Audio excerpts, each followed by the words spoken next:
কিন্তু আমরা সব এক জায়গায় এসে মিশছি। এই নেশাটা আসলে আমাদের আরো 30 বছর আগে হলে বাংলাদেশ আরো অনেক দূরে এগিয়ে যেত। But better late than never. আমরা যে একটা জায়গায় আসতে পেরেছি এবং আমরা যে বুঝতে পেরেছি সমাজ থেকে কোনো সংস্কৃতিকে বা কোনো জনগোষ্ঠীকে, তার আচারকে, তার রীতিনীতিকে এক্সক্লুড করাটা কোনো সমাজের জন্য মঙ্গলজনক না। এটা এটা আমরা যে দেরিতে হলে বুঝতে পেরেছি, এটা ভালো।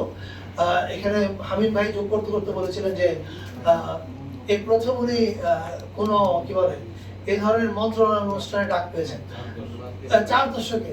আপনি ভাবেন বাংলাদেশের রক মিউজিকের ইনফ্লুয়েন্স এবং ভূমিকা, এটা চিন্তা করেন এবং এবার ভাবেন যে কখনো কোনো এই ধরনের আয়োজনে এই মানুষদেরকে ডাকা হয়নি, কারণ তাদেরকে আমরা ভেবেছিলাম অপসংস্কৃতি।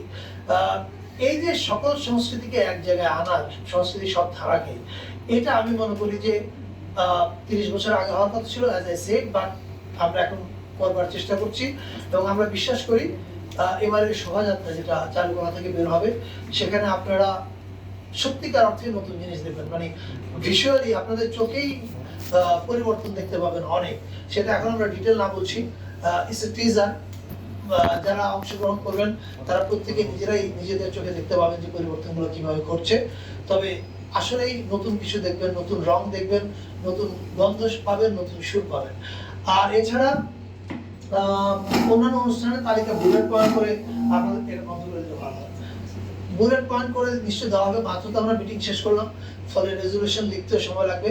আমার মাথা থেকে আমি কয়েকটা বলতে পারি। একটা হচ্ছে চৈত্র সংক্রান্তি উপলক্ষে শিল্পকলা একাডেমিতে একটা রক কনসার্ট হচ্ছে, যেখানে Chakma band, Garo band, Marma band, Bangla band এরা সবাই মিলে পারফর্ম করবে।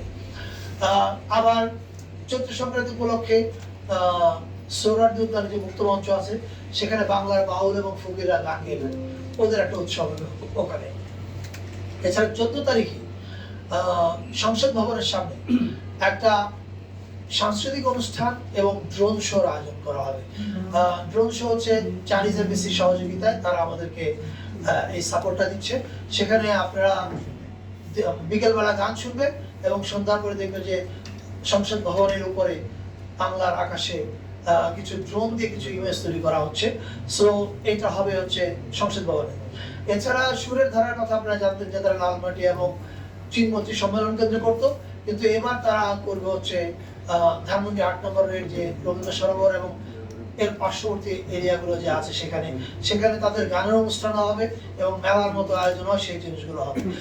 অর্থাৎ ঢাকার নানা জায়গায় উৎসব ছড়িয়ে যাবে।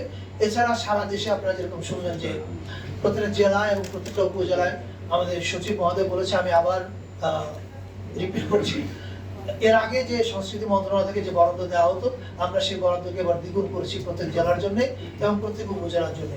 পাশাপাশি যে জেলাগুলোতে আমাদের ভিন্ন জাতিগোষ্ঠীর ভাই বোনেরা কনসেন্ট্রেটেড, সেই জেলাগুলোতে আমাদের বরাদ্দের পরিমাণটা আরো বেশি হবে।